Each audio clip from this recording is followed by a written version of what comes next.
Okay, you know fill factor. Fill factor is a measure of the squareness of an IV curve. Why? Because it's defined by definition. It's basically JMP times VMP divided by JSC times VOC. Right? So it's a ratio of that square, which is JMP times VMP, to JSC times the bigger square, which I've not done here. This square divided by this square. Okay. So the areas of that. So it depends on series resistance shunt and what is called J02. I don't have time to get into that, but let me just focus on JSC and VOC real quick. JSC, you probably know these things, but this real quick refresher. Maximum JSC, I said 44, and I'm saying 43.6 here. If all photons are collected, that's what you see. What are the causes of inefficiencies? Number one, when your light comes in, not everything gets coupled. So it's the first reflection, something is lost there. That's the first inefficiency. People use texture on the front to actually really couple very efficiently. This can be reduced down to about 2.5% to 3% loss only, right, over the entire spectrum. So it's pretty good. Then the back, when it hits the back side, what is the reflectivity of the metal in the back? This is a really important consideration. When you put a dielectric on the back, it turns out it's really interesting physics. A dielectric plus metal on the back with silicon in the front, because of the interference effects within that system, you can increase the effective reflectance from that, right? And you can take it to 95%. Aluminum by itself, if you slap that on back of the silicon without the dielectric, it's only about 80% reflective, right? So you don't want to lose light there.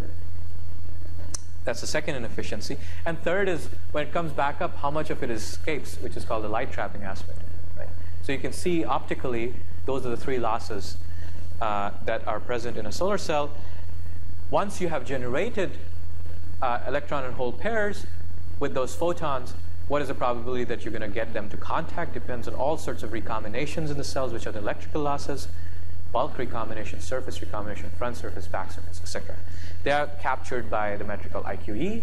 This is a Solexel cell IQE. So you can see our EQE and reflectivity. So you can see fairly low reflectivity around the whole entire spectrum. So very well done. It actually comes back up on a smaller wavelength. Can anybody tell me why? Compared to a normal sun power cell will come to this. Because it's thin, right? So the light, the wavelength that starts to hit the front surface is much smaller if it's thinner, right? That's why you can see this is the component where the light is coming back out. Until this point, everything is just inside. The third reflection is not captured. Okay, you can do tricks, like you can make this mirror in the back Lambertian, and Lambertian means essentially when the light hits there, it loses all memory of where it came from, and it just has a diffused reflection. What that does is that it increases the optical path length at an inclination, which means that even though your thickness is small, your actual optical length is very large. Okay. Okay, I'm going to skip past that. I know you guys love these equations, but I'm going to have to restrain myself.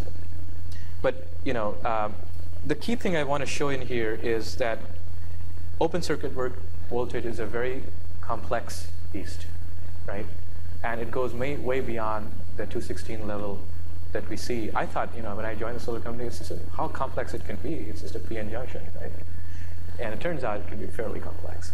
And the reason for that is that all the idealities that you assume in 216 class, which is that formula, this formula here, it assumes, you remember that assumes that diffusion length is much smaller than the base of the width, right? And now when that's not the case, then your surfaces come into play, lateral surfaces, front surfaces, back surface, and that J0 value just goes kind of crazy, right? But there's all sorts of assumptions you can do and come up with simplifications, which is what is shown here. I'm not going to cover that. I'll skip past this too. I think I've prepared too long. Okay, what does it take to make a 22% cell, right? So you need a VOC of 700 millivolts. Your J0 must be J01, which is the dark surface, the saturation current density.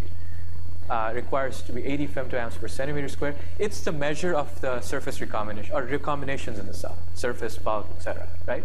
So what you do is you budget them. If you are a device engineer in solar, this is what you would do for a living. I don't know, like that. But basically, you will divide the J01 into front surface recombination, bulk, emitter, contact, base, contact, etc. And then you'll have ways to figure out what those values are, sum them up, that's your total J0.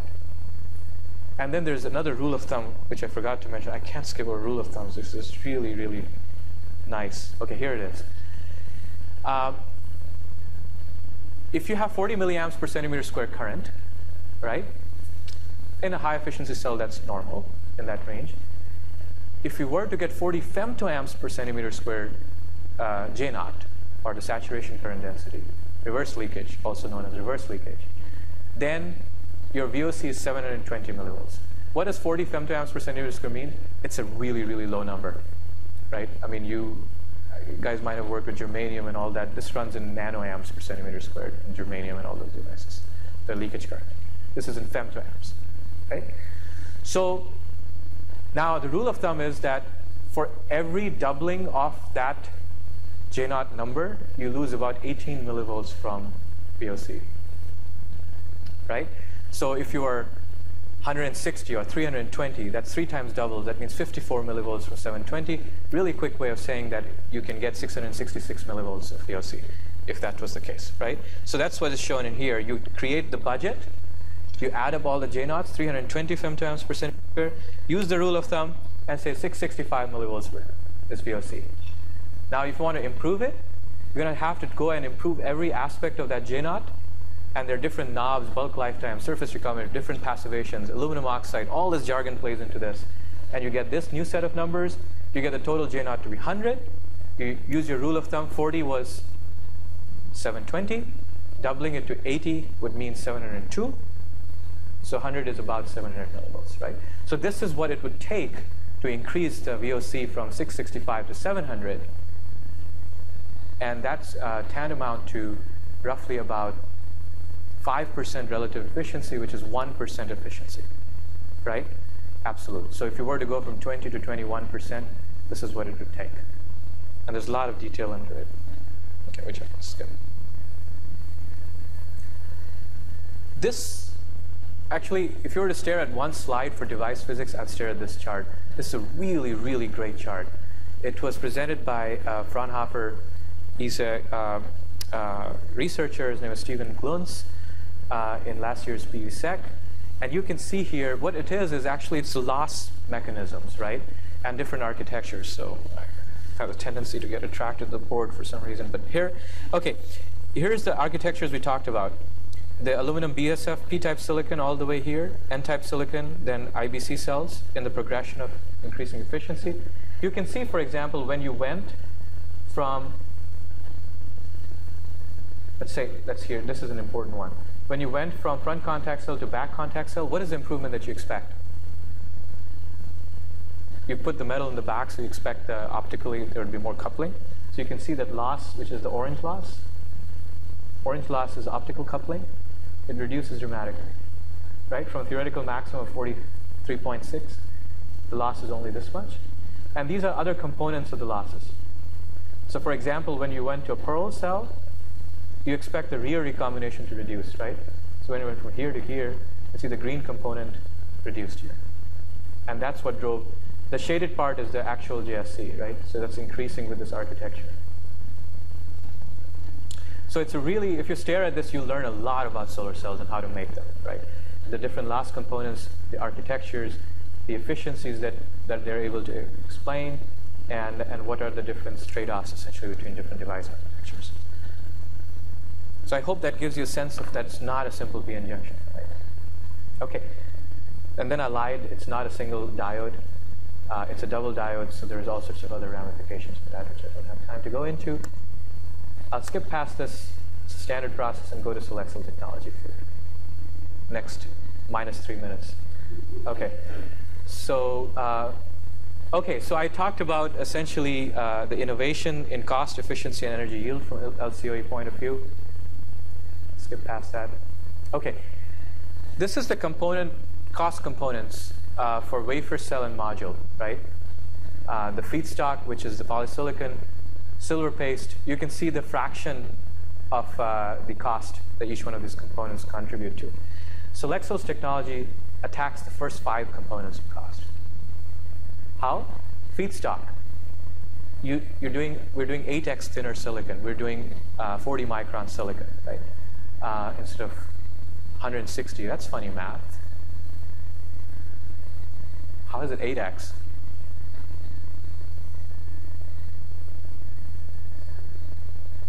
Exactly. There's kerf losses, right? So even though you start with a cell which is 160, or you actually are making a standard cell which is 160 microns, that cell started off being a 300 micron cell. You had to use a saw damage removal. You had to do kerf losses when you actually sliced it from the ingot. So really, the silicon that you used was 300 micron. Whereas when you grow it the way we grow it in epitaxially, you have no losses like that. You just have 40 microns of pure silicon. So that's why it's 8x. Silver paste is the second most expensive material in a solar cell.